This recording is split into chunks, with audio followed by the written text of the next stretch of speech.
I'm Luke Servell. Welcome to another episode of Meet the Gaffer. Yeah, here we are again, green screen. Well, I'm not really going to talk about the green screen.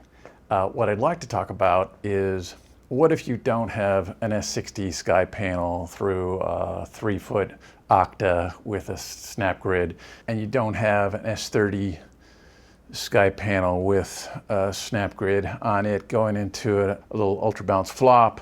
You don't have a bunch of Kinos, so you can't have two 4-foot single LED Kinos for a backlight and a Select 31 through a snap bag and a snap grid for a scratch, and two Select 41 LED Kinos for your green. What if you don't have those kind of units and you need something that's more affordable for your market, for your time in your career? This is the kind of question I get asked all the time. What kind of units can I buy on a budget to do what you're doing?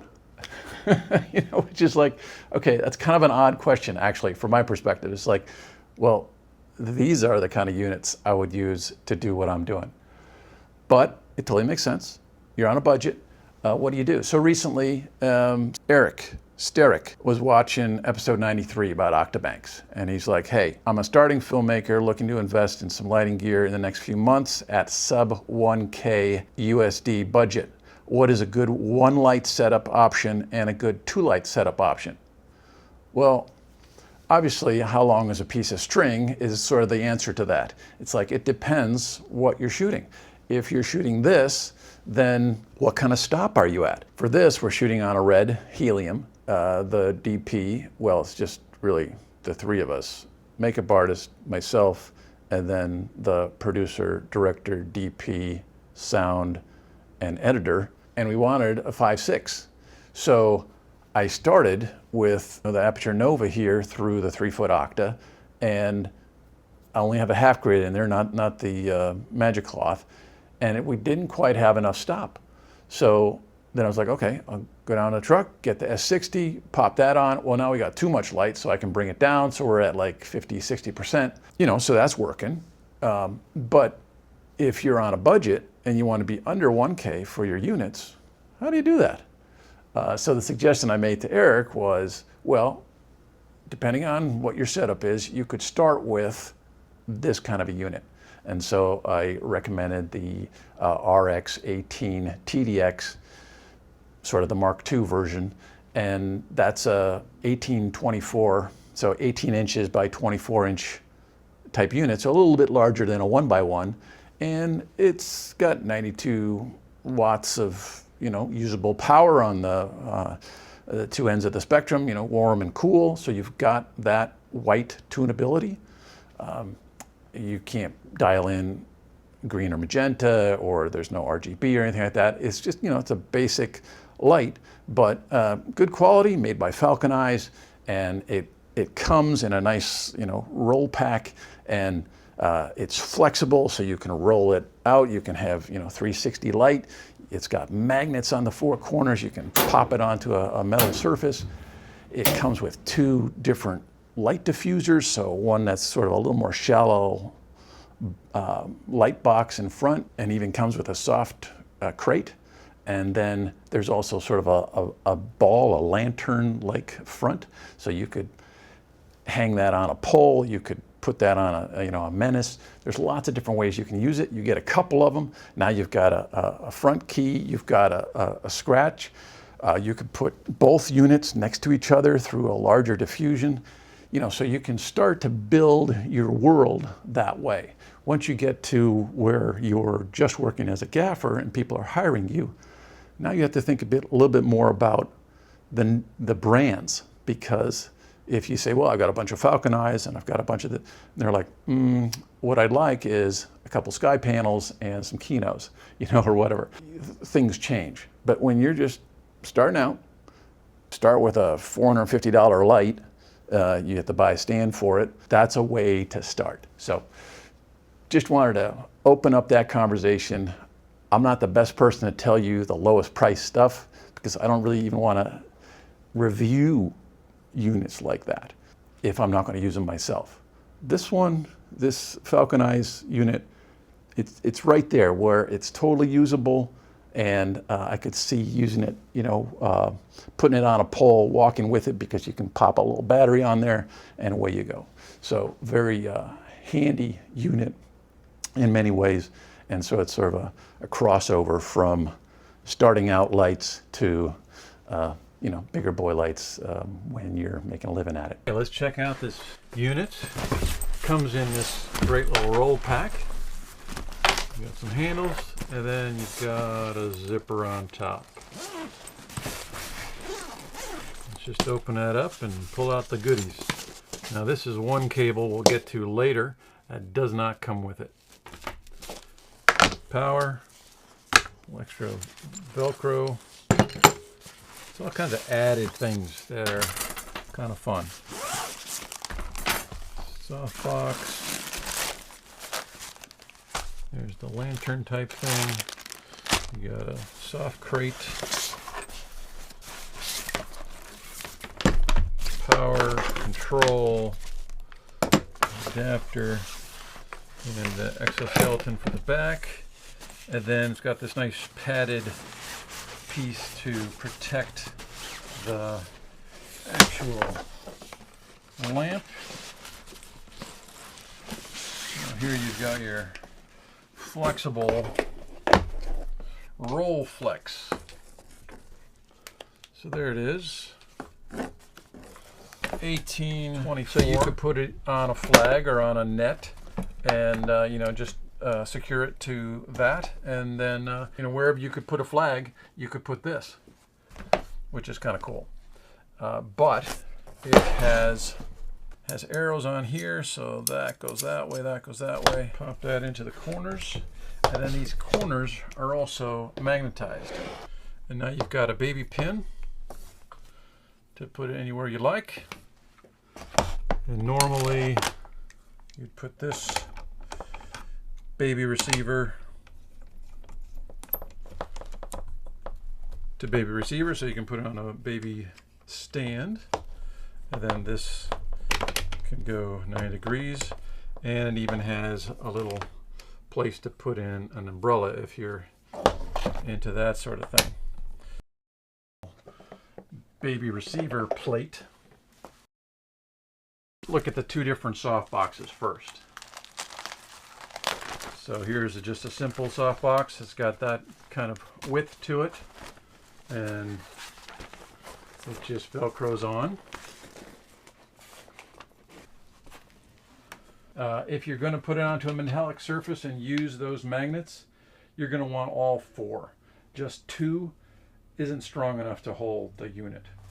And then of course you wouldn't have the exoskeleton on there because you'd be flat to whatever you're adhering it to. Okay, then it's got a pretty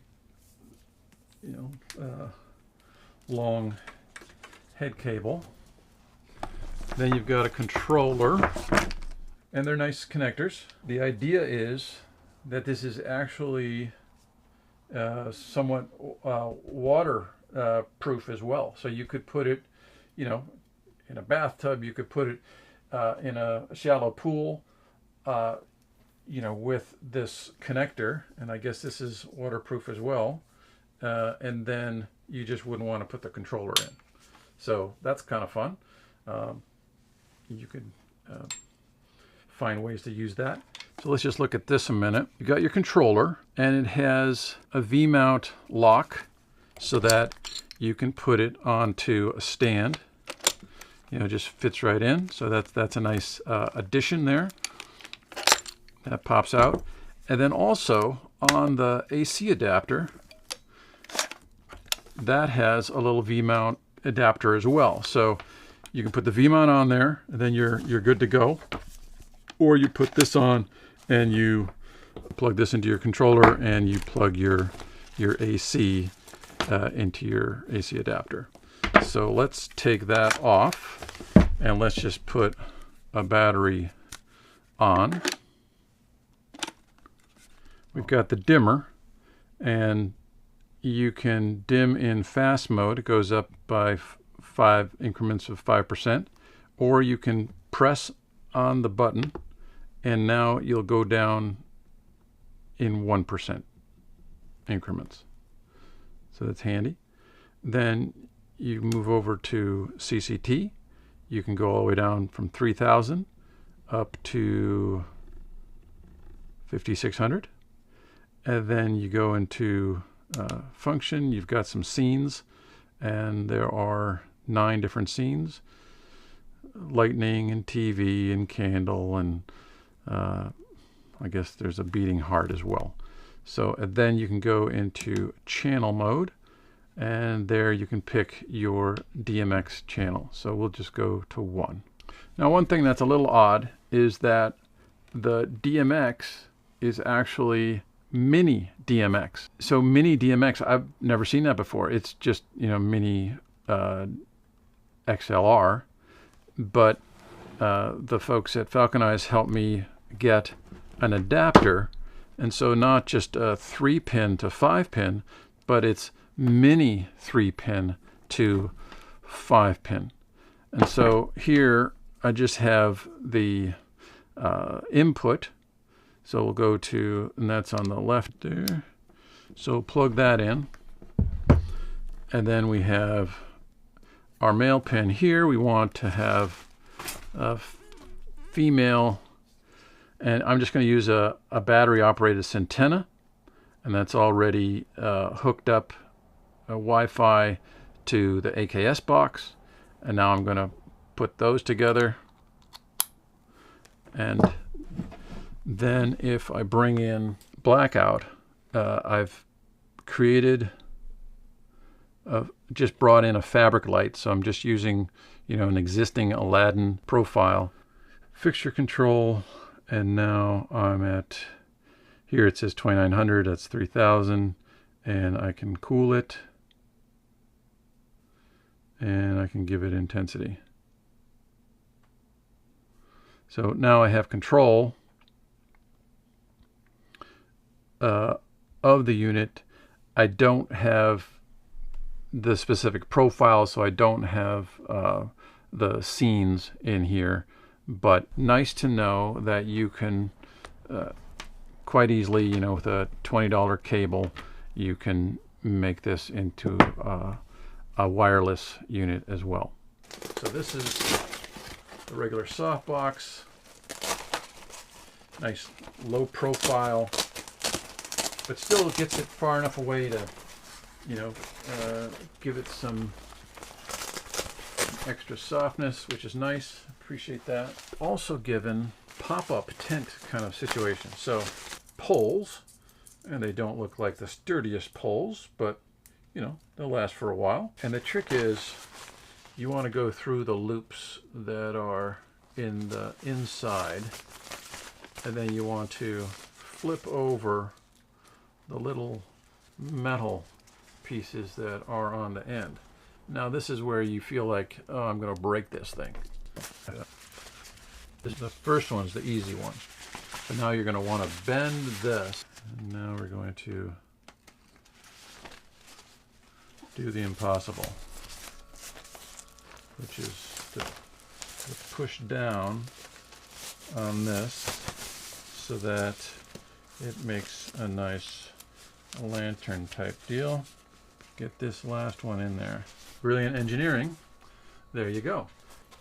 Look, and you're wrapping it around onto Velcro that's on the back.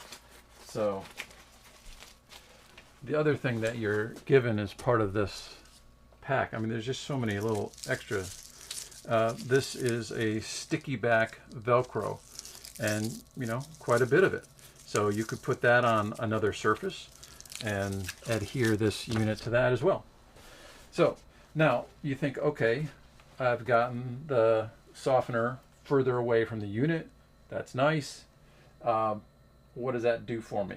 Well, it's not just out the front. So, with this kind of a box, you're just coming out the front. Here now, it's like a omnidirectional microphone. You've got more surfaces, which this is giving away light. A microphone is, taking in sound. But it's the same sort of idea. Now you have some more surfaces to play with. And what I like about this is You know, I would use the 1x2 Aladdin as a unit that I could have on a battery, because this is, you know, this is all you need. Now, you don't have to have it wireless, but you could. This is all you need. And then you can put this on a pole. You can see that it's just a painter's pole, you know, just there's nothing to it. And I just have, you know, one of these simple clamps, a little baby spud on there, and then a cardalink. And cardalink, they're made by, you know, the same folks that make the cardellini. And it's just a handy way to put two baby pin accessories together. And in this way, I can make a very low profile way to get that pin in there. Then I would just put it into the cardalink, and then we'd need a tool. This is just a simple tool that Modern makes that just gives you the Allen set that, you know, all speed rail will use. So now that's on there, is that we already have the controller with the clamp. All right, so now I'm ready to go with my boom, and someone could actually be changing the light for me remotely, which is pretty slick. Now, where this all started was, hey, if you don't own these units, then, you know, you might try one of these. Well, you know, this isn't going to replace all the more expensive units, but it's a pretty versatile light for the money. I'm glad to know it exists, you know. So thanks for watching, and we'll see you again next time.